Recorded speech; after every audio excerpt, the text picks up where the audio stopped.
ఇంటి గుమ్మం తాకితేనే చాలు బాబు, తంబురి నాదం వినిపిస్తుంది.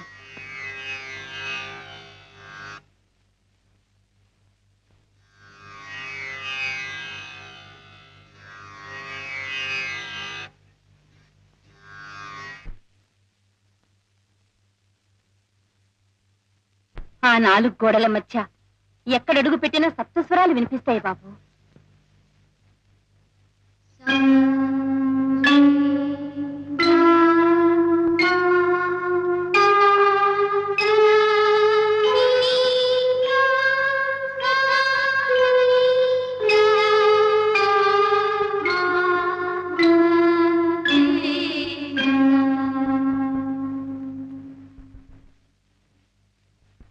ఆ ఇల్లే సంగీత సరస్వతికి ఆలయం బాబు.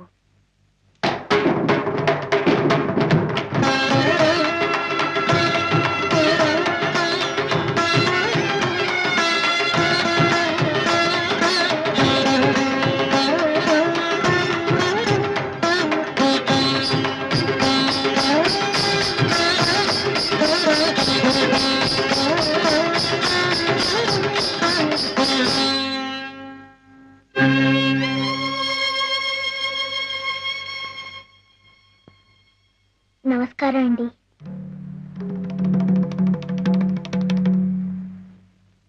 శారదా, ఈ కుంకం లోపలికి నువ్వు రానిచ్చావు? నేను కుంకన్ కాదు బాబు గారు, శంకరాన్ని. నేనేమో నువ్వు చెప్పక్క. పాపం దిక్కు మొక్కు లేని అనాథ పిల్లాడట్నల్లా ఇంత ముద్ద పడేస్తే ఇక్కడే పనిచేస్తూ పడుంటానన్నాడు. అందుకని జాలేసి నేనే ఉండమన్నాను. నిన్న కూడా తమ నీ మాట అడుగుదానే వచ్చాను బాబు గారు. తమ తలుపు తీసేలోపు ఆ ఎదురింట్లో ఉన్న భూసాలు లేరండి, వాళ్ళ అరుపులో కేకలు విని వాళ్ళు ఎక్కిరిస్తూ ఇలా ఇలా నడువుతారండి. తమ తలుపు తీసి టాప్ అని ఒకటి ఇచ్చారు. తమరు కొట్టినా సరే కోసినా సరే మీ పాదాల దగ్గరే పడి ఉండాలని వచ్చాను బాబు గారు.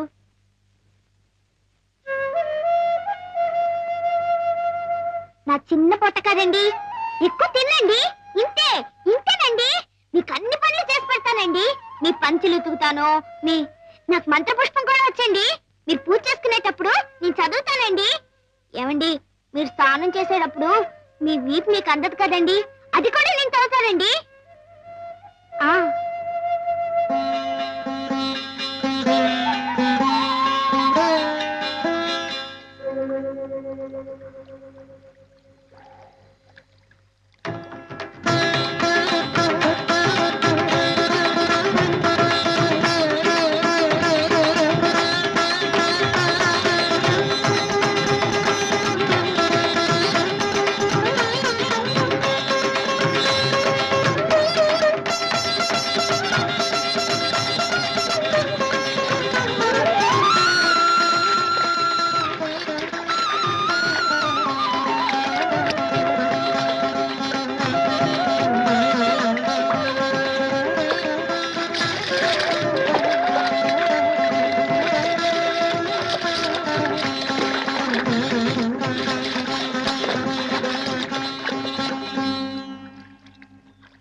రాశానండి. ఇప్పుడు బ్రోచేవారెవరూరా అన్న పల్లవి మళ్ళీ వస్తుందన్నమాట.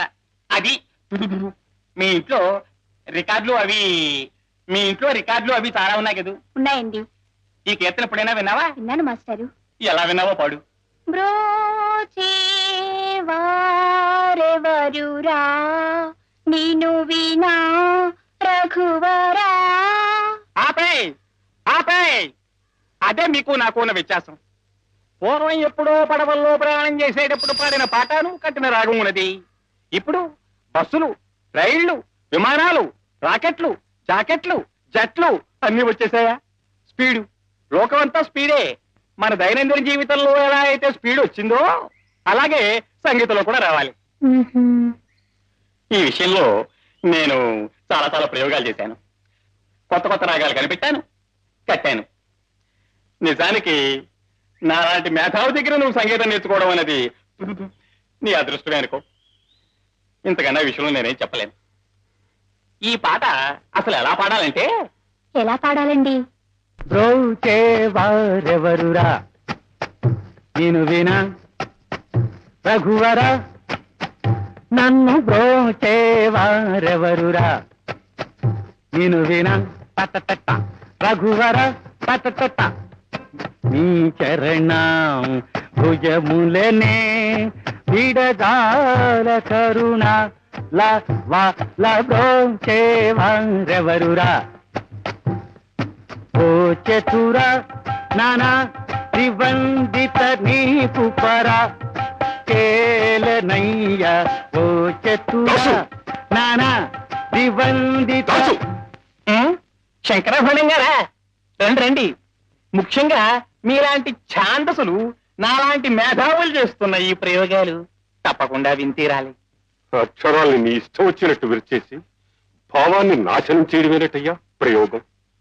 దాసు, ఆకలేసిన బాబు అమ్మా అని ఒకలా అంటాడు, ఎదురు దెబ్బ తగిలిన బిడ్డ అమ్మా అని మరొకలాగంటాడు, నిద్రలో ఉలిక్కిపిడి లేచిన పాపడు అమ్మా అని మరొక విధంగా అంటాడు. ఒక్కొక్క అనుభూతికి ఒక్కో నిర్దిష్టమైన నాదం ఉంది, శృతుంది, స్వరం ఉంది. ఆ కీర్తనలోని ప్రతి అక్షరం వెనుక ఆర్ద్రత నిండి ఉంది దాసు. తాదాత్మ్యం చెందిన ఒక మహామనిషి గుండె లోతుల్లోంచి తనకు తానే గంగాజలంలా పెళ్ళుబికిన గీతం అది, రాగం అది. మిడిమిడి జ్ఞానంతో ప్రయోగం పేరిట అమృతతుల్యమైన సంగీతాన్ని అపవిత్రం చేయకయ్యా. మన జాతి గర్వించదగ్గ ఉత్తమోత్తమైన సంగీతాన్ని అపభ్రంశం చేయకు. ఏమిటో ఈ గోళ, ఆయన పాటే కాదు మాట కూడా అర్థమై చావదు నాకు. ఆండాళ్ళు నీకేమైనా అర్థమైందా? బాగా అర్థమైంది మాస్టారు. తుడిచేయి, బుర్రలోంచి బుద్ధులిపోయి. ఇప్పుడు పాట నేర్చుకోమ్మా. నీకేం రాదు పో, నీ దగ్గర నేనేం నేర్చుకోను. ఆండాళ్ళు ఆండాళ్ళు ఆండాళ్ళు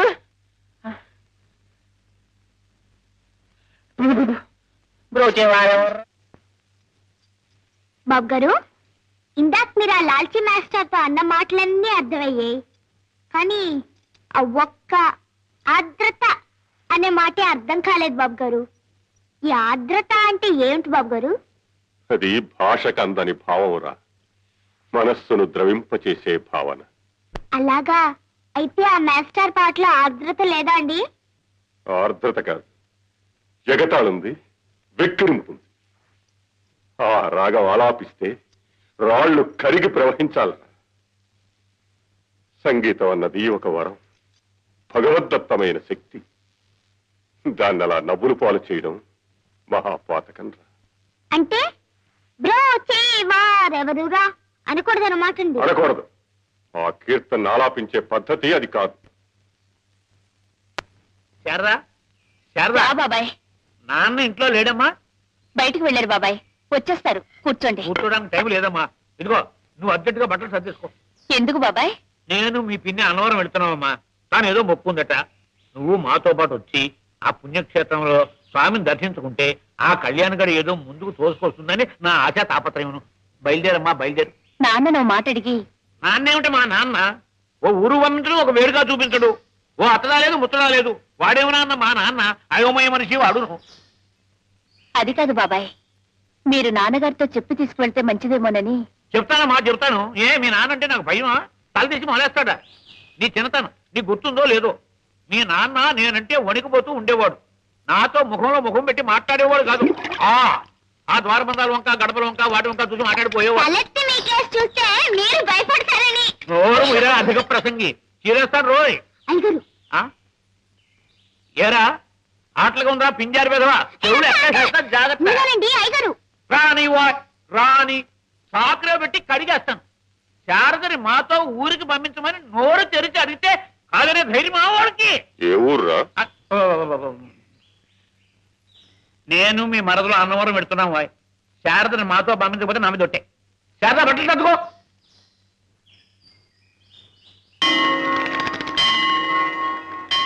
నా వల్ల కాదు, నేను ఎక్కలేను మహాప్రభు.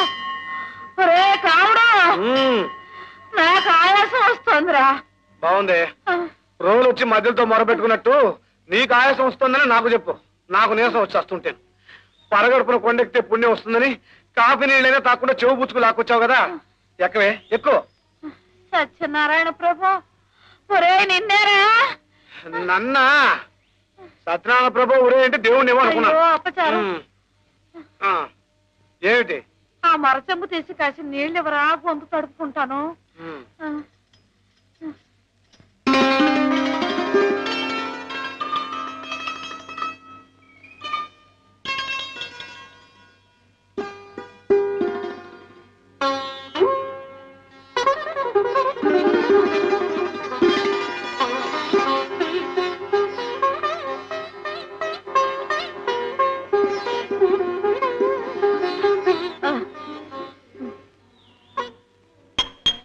అయ్యయ్యో, బంగారం లాంటి గ్లాసురా.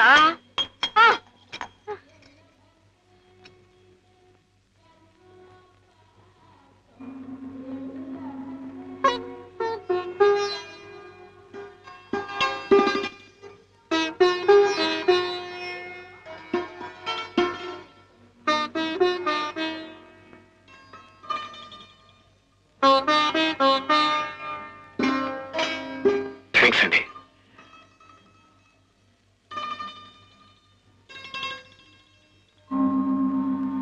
సర్లే, ఇక పద. కాసేపు ఇక్కడే కూర్చుందామే బామ్మ, బాగుంటుంది. పైన ఇంకా బాగుంటుందిరా, పద. అమ్మా,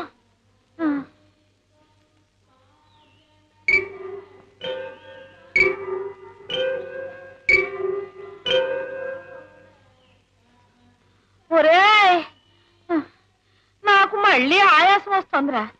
వస్తుందా? అమ్మయ్యా, కాసేపు ఇలా కూర్చుని గొంతు తడుపుకోవే. నువ్వు ఇలా 2 మెట్లకోసారి కాస్త గొంతు నాలిక తడుపుకుంటుండవే బామ్మ, అదే నా కోరిక. ఇదిగో.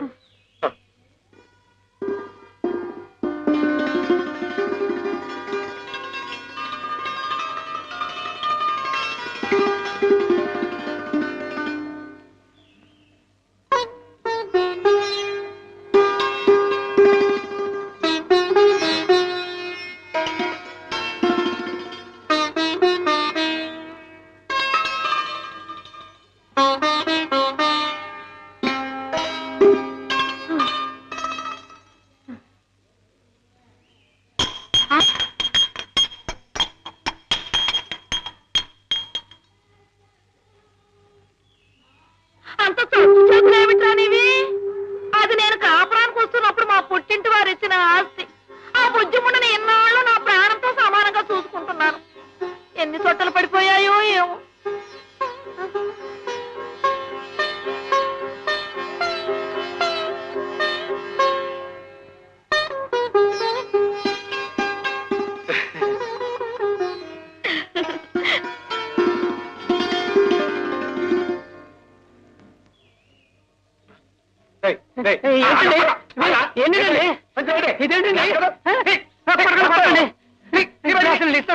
ఇదిగోనండి.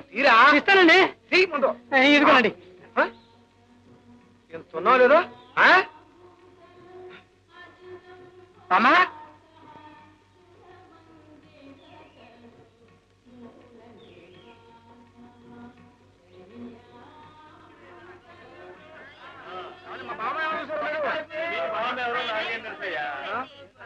అసలు మధ్యలేదండి, ఎటుపోయిందో ఏటో.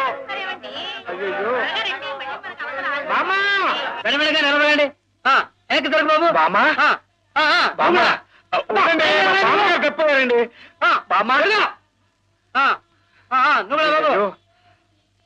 ఒరే కాముడు, చెప్పకుండా వచ్చేసావంటే ఎటు దొరికిపోయామని వెతకలే చచ్చాను తెలుసా. చాలే తెలివి. ఆ గుడబ్బాయి చూడకముందే లోపల దూరిపో. వాడు చూశాడంటే రెక్కుసుకు లాక్కెళ్ళి కిందకు దొల్లించేస్తాడు రా. ఇది ఆడవాళ్ళకి ఏమో. లేదులేరా. గ్లాస్ తెచ్చావా? తెచ్చాను.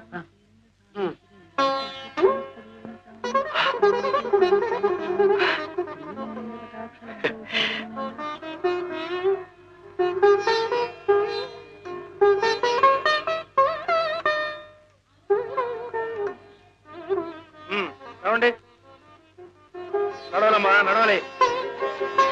రండమ్మా, రండి. త్వరగా రావాలి సార్, త్వరగా రండి. రండమ్మా, రండి. మీరు ఆగండి. మమ్మల్ని ఆపేసామంటే లోపల ఖాళీ లేదు, తర్వాత వెళ్తురు కానీ. ఇదిగో మమ్మల్ని వెళ్ళనిచ్చి కావాలంటే ఆ వెనక వచ్చేవాళ్ళని ఆపే. అదేం కుదరదమ్మా, అంత సమానమే. 2 రూపాయలు పెట్టి బస్సు కట్టుకొని అక్కడి నుంచి ఇక్కడికి దేవుని చూడటానికి వస్తే ఆపడానికి నువ్వెవరయ్యా?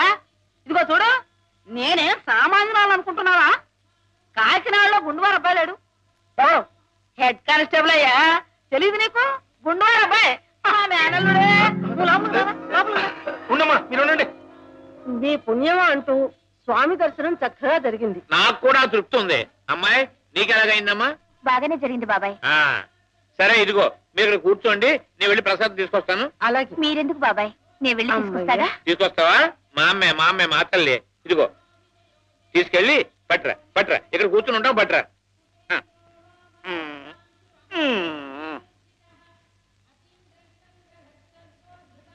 ఒరే కాముడు ఆ కింద బస్సుకు వేళైపోతుందో ఏమిటో. ఇదిగో త్వరగా వెళ్ళి ఒక ప్రసాదం పొట్లం తీసురా అయ్యా. నా వల్ల కాదు. నువ్వే వెళ్ళి ప్రసాదం తీసుకొచ్చి నీ చేత్తో తినిపిస్తేనే తప్ప అంగుళం కూడా కదిలే స్థితిలో లేను. సరేలే నేనే పెడతాను. ఉండవే పెద్దదాని నువ్వే కడతావు. నాకు నేను తీసుకొస్తాను.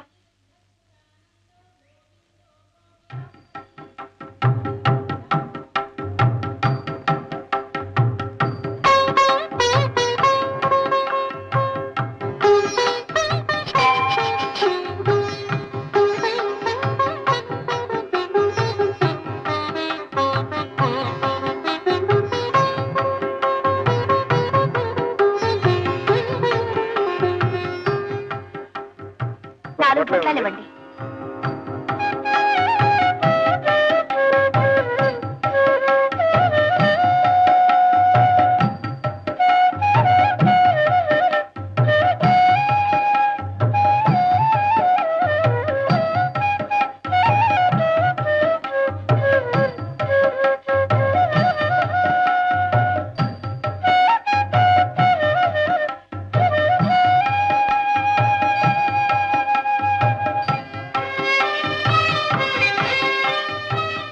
ఇదిగో పిన్ని, ఇంద బాబాయ్. ఇదేమిటమ్మా చిల్లర ఎక్కువచ్చినట్టున్నాడు? దేవుడి సొమ్ము కూడాను. ఇటువంటి బాబాయ్ కనుక్కొస్తాను. దేవుడు సొమ్ము ఇచ్చేస్తురమ్మా. ఇదిగోనే. ఇదేమిట్రా ఏమిటే? తీసుకువెళ్ళింది 10 రూపాయలు, తెచ్చింది ఒక్క పొట్లం 9.5, రావాల్సింది 3 రూపాయలు తీసుకొచ్చావేమిట్రా? ఉండు.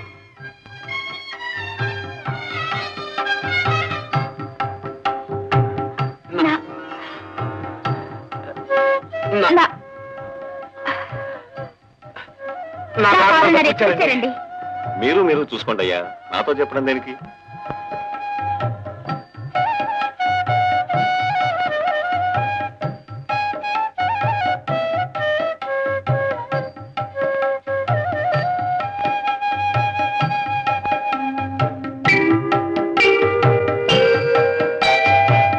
ఇదిగోనే బామ్మ నీ 9 రూపాయలరా. జాగ్రత్తగా చెంగుని కట్టుకో. కాసిన మంత్రులు లేవరా? మర్చెంబేది. నువ్వేగా చెత్త పట్టు తిరుగుతున్నా. అవును. అయ్యో అది ఎక్కడో గోవింద పట్టించేశావు. అది మామూలు మర్చబట్ట. నేను కాపురానికి వచ్చే రోజుల్లో ఉండవే ఉండు, నేను వెతుకొస్తానుగా. ఇక్కడ కూడా లేదే. ఏమండి నా మరచెంబు ఏమన్నా చూసారా? మరచెంబు. నన్ను అడిగితే నాకేం తెలుసయ్యా, ఎక్కడ పడచ్చు వెతుక్కో. ఏమైపోయింది?